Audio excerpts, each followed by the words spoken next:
So that's the legal part. And I know this video is a lot longer than the other videos, but I really need to talk about this important part because you are finally at the point where you're ready to leave, but you really need to have this done before you head out. Okay, your time is valuable, I get that, but this video, you don't want to skip it. You know, have in the background somewhere, listen to it while you're cleaning your house or as you're packing to leave your man or your woman or the person. Okay, maybe not. Yes, because they're probably not in the house anyways. So yeah.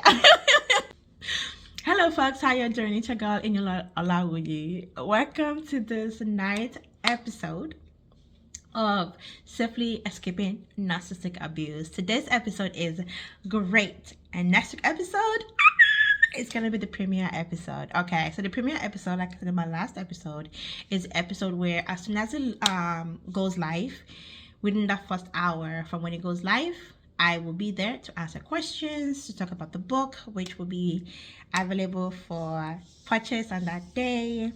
And the book is called First They're Sweet, Then They're Sour, Unmasking the Narcissist.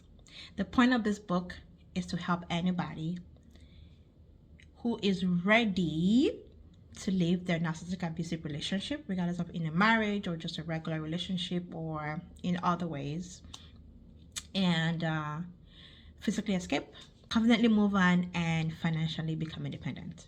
Now, this 10 episode is for just the first part, the physically safely escaping part. Okay, after this 10-week segment, I'm going to take a 2 weeks break, and I will make my regular videos, my God videos, and then I'll come back with that confidently moving on part. The main reason is because I have a couple of the projects that's at work, and I just want to focus on those so that I'm able to deliver to you all. And then that one will be a 5 weeks long, the confidently moving on part.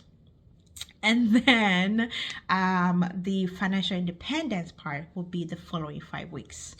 And I hope to not need to take a break between those two parts. But if I do, I will let you all know. So let's do episode 9 of Safely Escaping Your Narcissistic Abuse. And I'm so excited about this episode because it's near and dear to my heart. And it's something that I'm actually still using till today.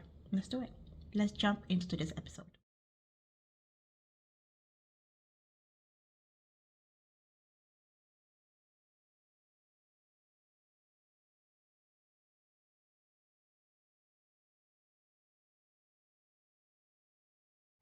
So in today's episode, we're focusing on the 2 other parts that you need to have ready before you leave, right? So last week's episode, we talked about the first thing you need. Go watch those episodes so you're ready.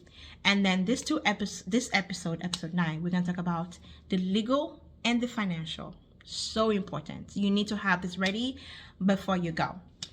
Now, I talk a lot about this in my book, so I would not go into as much details as I have in the book, but I will help you. Okay, so let's talk about the legal part first. Things that you have ready before you leave in the legal aspect. Number 1, make sure that you have your divorce paper form filled out.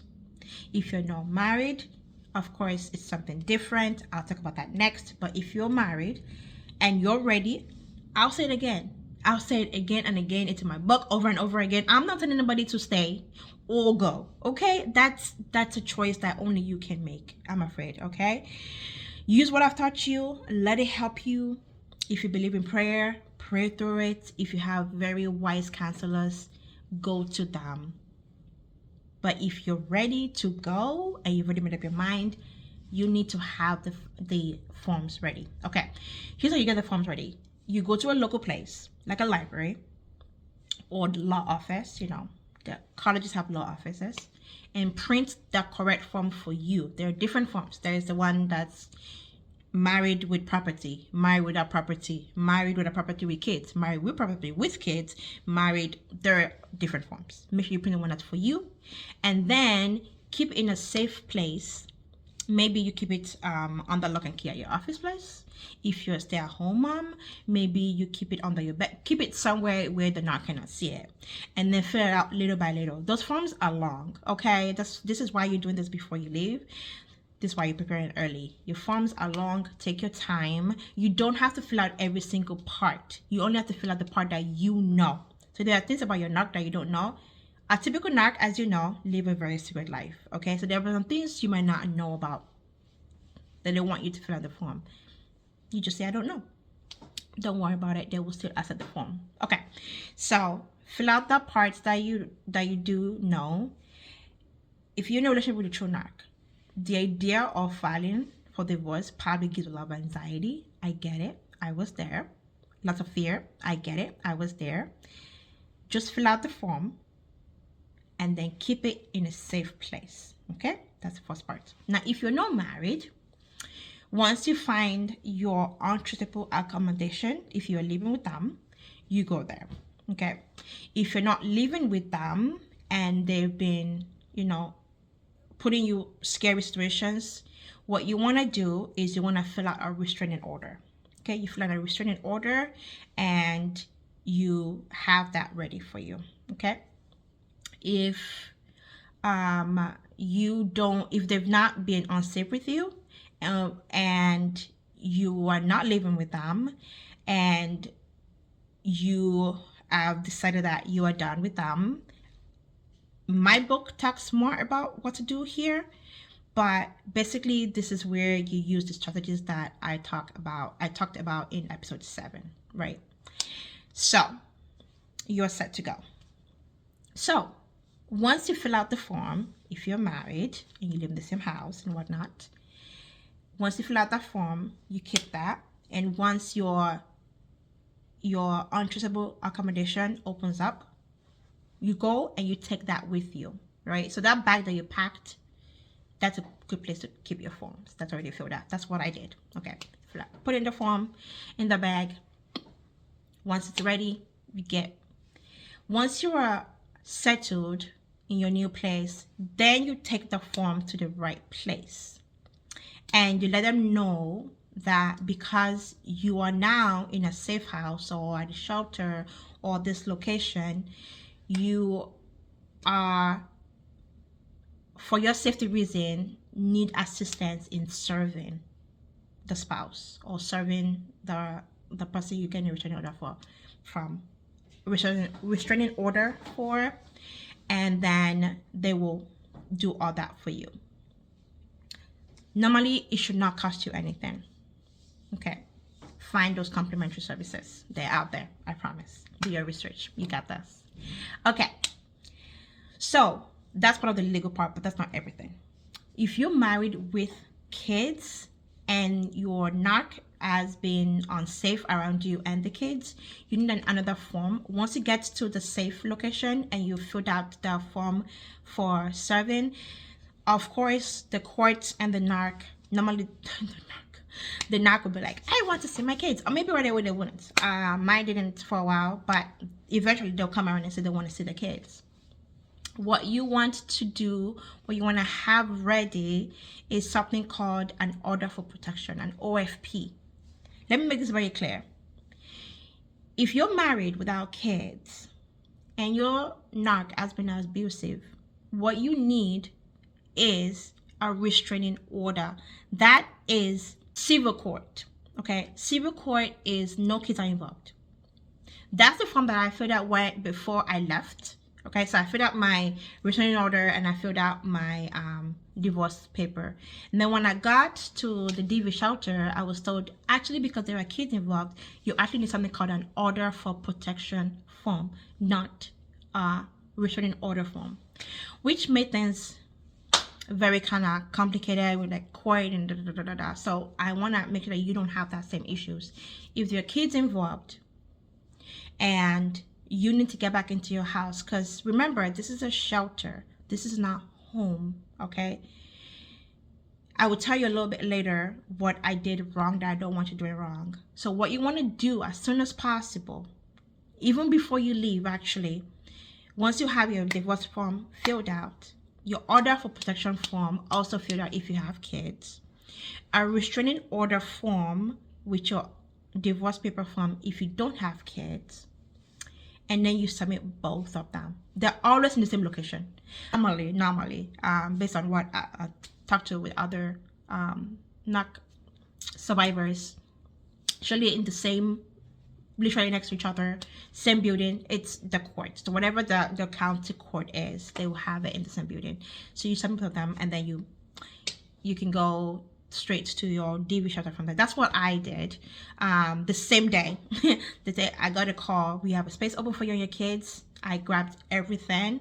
I grabbed my twin daughters, put them in the car, went to court, kids in tow, submit the form, submit the other form, went to pick up my son from school, went to the shelter.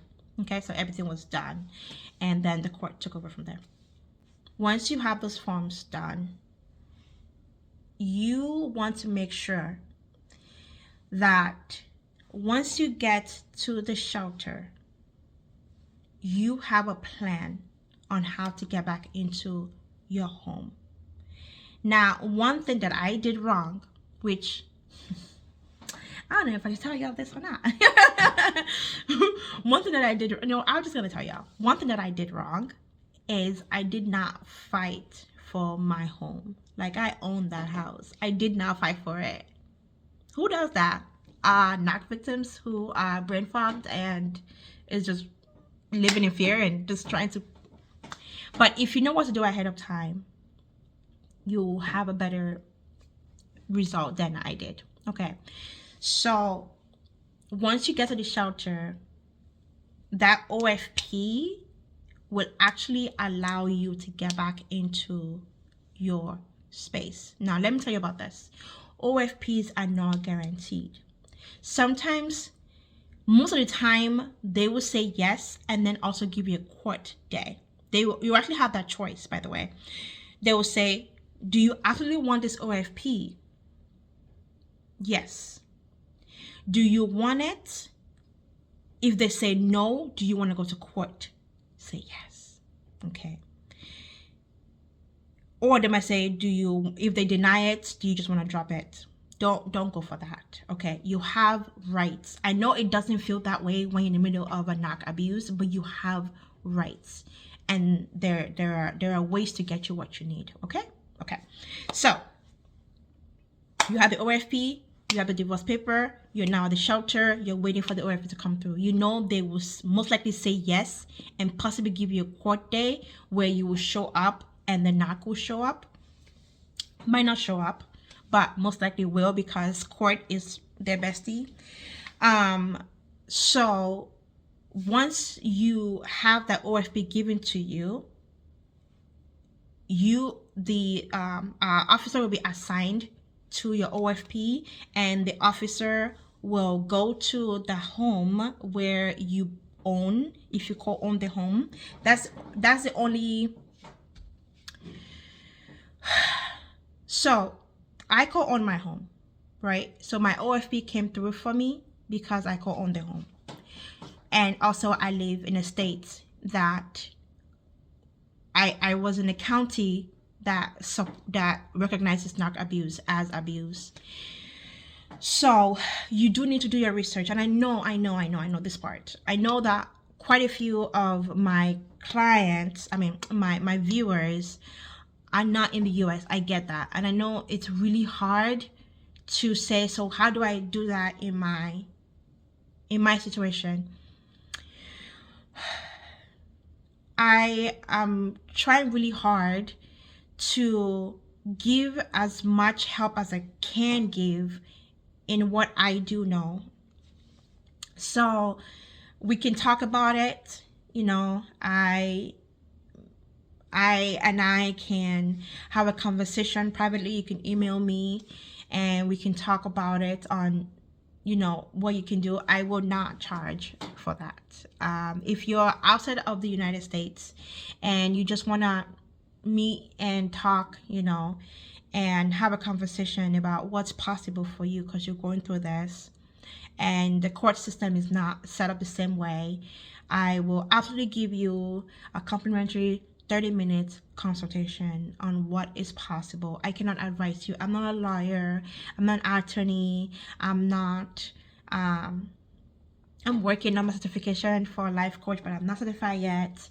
But I know that I don't want to leave anybody to go through what I went through. God, I didn't expect to get emotional about this, y'all. I'm sorry. La la la la la la. I don't want anybody to go through what I went through. And if I can help one person, and even if you're not able to do everything that I'm telling you to do, but one or two things makes your life better and easier, that's good. Okay, so I can only help as best as I can. And I do appreciate everybody who's been telling me that while I'm here and this is, I'm not able to, I get it. So I'm providing that 30 minutes complimentary consultation with me if you're not in the US, or maybe you are in the US. I give 30 minutes consultation complimentary, you know, no cost, to talk things through and see what's possible. Okay, so you're at that place, you have the paperwork, you're waiting for your OFP. So once the OFP comes through, an officer will be assigned, and the officer will go to the house and they will escort your narc away from the home, and then they will call you and say, hey, your home is safe now, you can go back to it. My suggestion to you is to go back, because you worked so hard to get this OFP approved. And I know it's very draining. That first night back, I did not sleep. Even though I know he was not there and he can't come because the police will come and get him and it's an emotional battle, it's a mental battle, you know, but that's your home. Go back to it, claim it. Okay, if you're reading my book, or if you read my book before this, you know where my mind just went to. What chapter? Claim it back. They took the narc, get them out of there, and then you are able to go back with your kids. When you get to court, don't make the mistake that I made. Okay, I'm just gonna do cautionary tale over here. Okay, when my OFP came through, it was fantastic. He got escorted off. We were able to go back, and then of course they gave us a court day because of course he was able to get himself a lawyer, and they wanted to counter it. And I showed up in court thinking that since I already got my OFP, nothing could go wrong. Well, I was wrong. I was very, very wrong. And something did go wrong. And basically, his lawyer painted me in this picture of wanting to skirt the law. Because remember how I told you, you need an OFP, not a restraining order if you have kids? Well, I did not know this. So I filled out the restraining order thinking that's what I needed.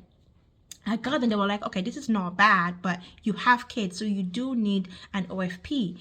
So there was a court day for the restraining order and there was a court day for the OFP, but the OFP was granted before the court day for the restraining order. So I thought because I already got an OFP, he already got escorted out the property, and I'm back in my home, I don't need to attend the court for the restraining order. But he and his court showed up. He and his lawyer showed up at the court for the restraining order, even though I called them and said I don't need it anymore, and I was the one who set it up.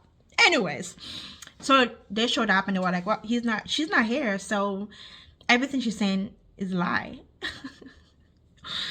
Oh my gosh. So I showed up for the court for the OFP, right? So I already had one strike against me. And then when I got there, his lawyer put him in this picture that I was trying to skirt the law because my restraining order was denied. Therefore, I went behind the court back to get an OFP, and I was like, what? No, I was advised what? I didn't know what an OFP was. Most people know restraining order. So I showed up in court, and they were like, and they convinced the court that because the county where I filed for divorce, which is the county that we were living in, is different from the county where I got my protection in. Therefore, my OFP should be dropped, which meant that nothing would keep him away from coming to the house, which I had already moved back into. Now, I didn't realize that's what they were saying, because there's a lot of technicality that happens in court, so ask lots of questions. you know you have the right to ask questions, and so what I did not say to the judge, which she did not know, because she didn't know, because it was the police officer that escorted him, was that I was back in the house with the kids, and that if he came back in the house, nothing would stop him if they dropped the OFP. If I had said that, the judge would have ruled a different way. But the judge was like, well, your casework is in this county, you're putting it in this county, we need to drop the potential from this county. And I said, whoa, does that mean I have to live with him? They're like, no, you don't have to. But that's basically what ended up happening. And then a couple months later, things got really bad, and then for the second time I left, and this time I never went back to live with him. So make sure you have your paperwork in tow. Make sure you arrive at all the court days. Don't cancel any of them, and make sure that you ask us a question, clarify question, And one final part, make sure as soon as you get to the shelter, get yourself a legal aid lawyer. If you cannot afford a lawyer, legal aid lawyer. That's what I have right now, and she's amazing. Love her. I'm ready to be done with all this. But she's been amazing for me. Legal aid is an attorney that will be assigned to you by the state. So just go legal, LEGALAID, and then your state, and contact them, and within a few days, sometimes a couple weeks, that's what you want to do right away. I got mine after I left, and it took a while to get one, because I didn't really realize that I can get a free lawyer. So they're out there, get legal aid, so that you don't show up in court without a lawyer. Because I did the first one, I ended up living with him again for a few weeks before we finally ran away. The second time I never went back. That's the legal part, and I know this video is a lot longer than the other videos, but I really need to talk about this important part, because you're finally at the point where you're ready to leave, but you really need to have this done before you head out. Okay, so there's that part, and then the other part is the financial part. Now, this is not the financial independent. This is not this is not the financial independence part that I'm going to be doing in about 10 weeks, not that one. This is the one for surviving financially. And even now, I'm going through this.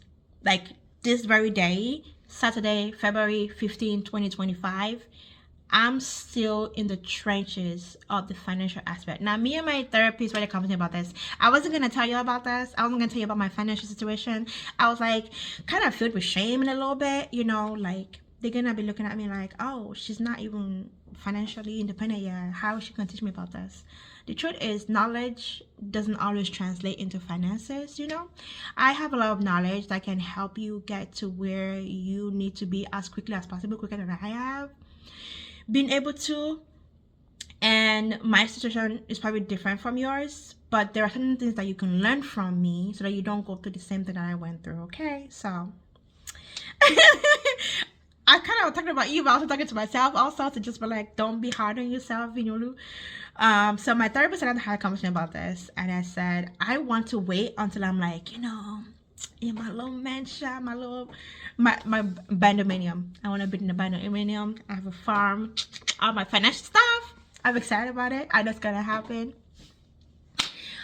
And I said, I'm gonna wait until then. And she said, you have 10,000 plus views. People are watching you and learning from you, and you can take them along on your journey. And I was like, okay, it makes sense. I felt a little bit, but it makes sense. So I'm gonna take y'all through my financial journey. Okay, so if you are in a true narc relationship, they have drained your finances.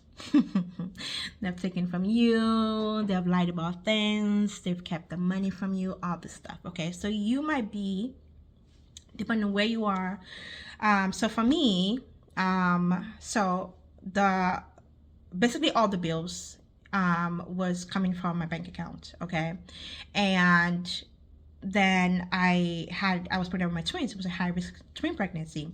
And once I was on bed rest, I had to stop working. And the money was still coming out of my bank account.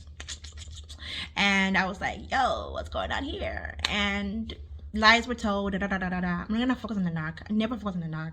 We'll talk about that in my book, but also in the next segment about confidently moving on. Focus on you, okay? So talk about what I did wrong, right? So what I did wrong was I kept letting the bills come in my bank account. I did not stop it. What?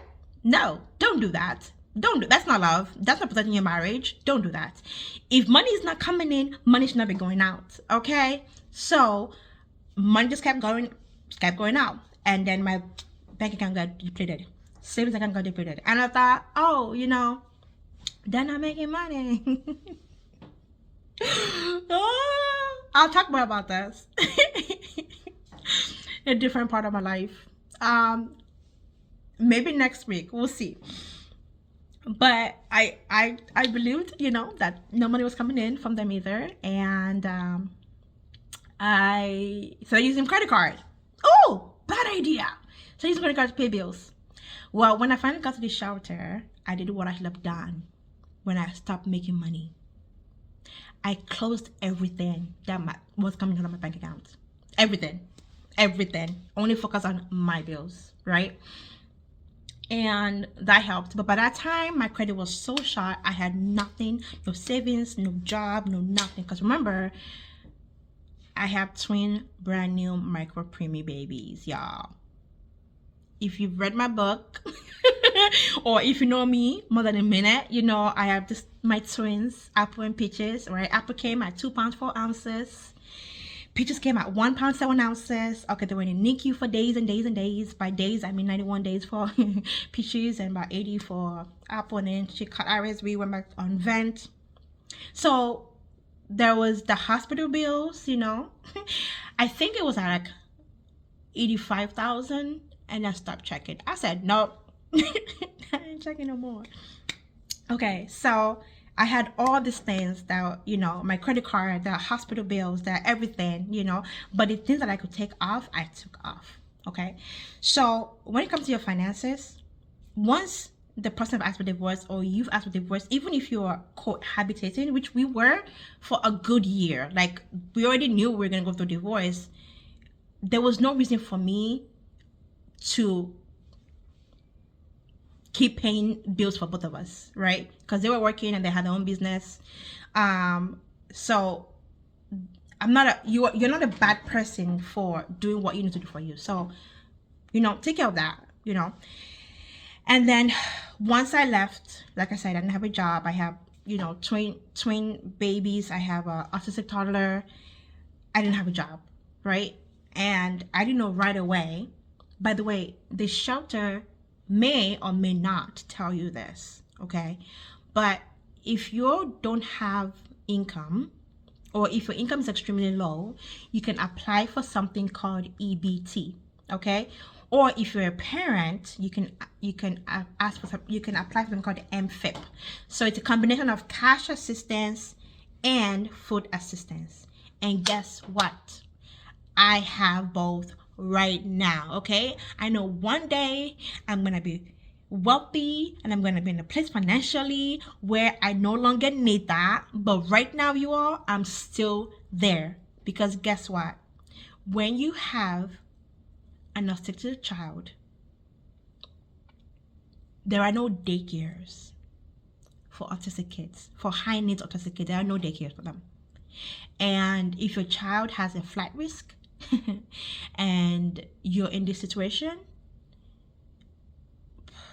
finances are gonna be rough because you can only do so much. You can only do so much work, right? You can only take only a few jobs are available to you, right? Because you have to wait until they go to their special needs school and then you have to. So I can only work part-time right now. And for that reason, the county is supplementing with cash and food, which is a blessing because, yeah. So that's that. Diapers. You can get diapers for free. You can get pull-up for free if you join a program where there is a parenting class attached You will get points for clothing, shoes, and diapers. I use that every single month, okay? And then finally, for the financial part, make sure that you apply for something called subsidized housing. Oh my goodness, y'all. I did not know subsidized housing exists. Okay, I knew Section 8 exists, but I never knew that subsidized housing exists. I just found out about this 3 months ago. Okay, now as a result of just finding out about this and just applying for this, my list at this place is so much. Now the job I had when I got this place, I actually lost it. The job I have right now is the only one that works for my kids' schedule. And it's more than $1,000, more than $1,000 a month less than I was making. So I could afford this when I got it, but I can't afford it right now. And the list is actually up on this house, on this apartment next week. And I wonder, like, what are you gonna do? Where are you gonna go? Guess what? I fought for my house.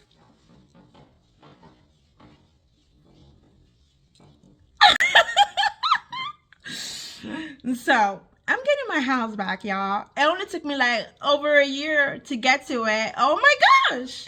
Don't be like me, okay? Fight for a house, you know, but also don't try and get a full market apartment like I did. I did not know that it existed.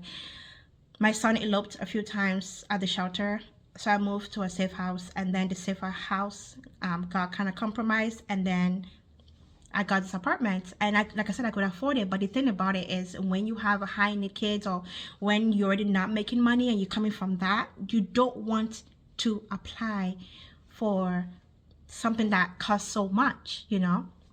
So my subsidized housing is gonna come through in a few months, and by that time, hopefully there's child support coming through and the house is sold and I've gotten my equity out of it. But for now, I'm able to now start saving money because I will not be paying rent. I know this has been a super long video. I just had to pour it out to you all, okay? And I hope this really blesses you. I hope you are enjoying this with some popcorn and some wine, because y'all, I joke that my life is so interesting. It should be an Amazon movie. Who knows? Maybe it would be one day. And I would really enjoy it with some popcorn and some wine, because yo, y'all go through a lot, okay? But I don't want you to go through that. So use everything. You know, there's more that I want to talk about, but looking at the recording, I've been recording for more than 30 minutes, and I know everything in this video is valuable and it will bless somebody. At the same time, I noticed that my longer videos don't get watched as often, and I don't blame people. Your time is valuable, I get that, but this video, you don't want to skip it. You know, having the background somewhere, listen to it while you're cleaning your house, or as you're packing to leave your man or your woman or the person. Okay, maybe not. Yes, because they're probably not in the house anyways. So yeah. Okay, I'm gonna start rambling. I hope this has blessed somebody. I'm excited about next week's episode 10, the premiere. I'm gonna tell a little bit more of my story. I'm also gonna do something a little different, and I'm so excited about it. The books will be ready for purchase next week. It's coming out in a couple days. Okay, I love y'all. I'm here for you. Like I said, if you need a quick 30 minutes complimentary consultation, it is not meeting with a lawyer. I'm not a counselor. I'm not a therapist. I'm just here for you, and you just want to access this brain of mine. Let's do it. Just email me, and let's have a conversation. I'm able to meet this coming week with up to 4 people. However, it will be so today is a Saturday. I can meet with somebody today, and then 3 more over the week. I am moving back to my house. I'm excited about it. I'm also, so the me that left, right? That was Esther. Esther left with nobody, no help, no safety plan, no lawyer, no counselor. She was strong. But this me that's going back, she ain't scared of nothing. She knows who she is. She knows what she knows. She knows who she has. She knows. Yeah. So get excited. It's going to be great. And I will see y'all next week. Love you. Bye.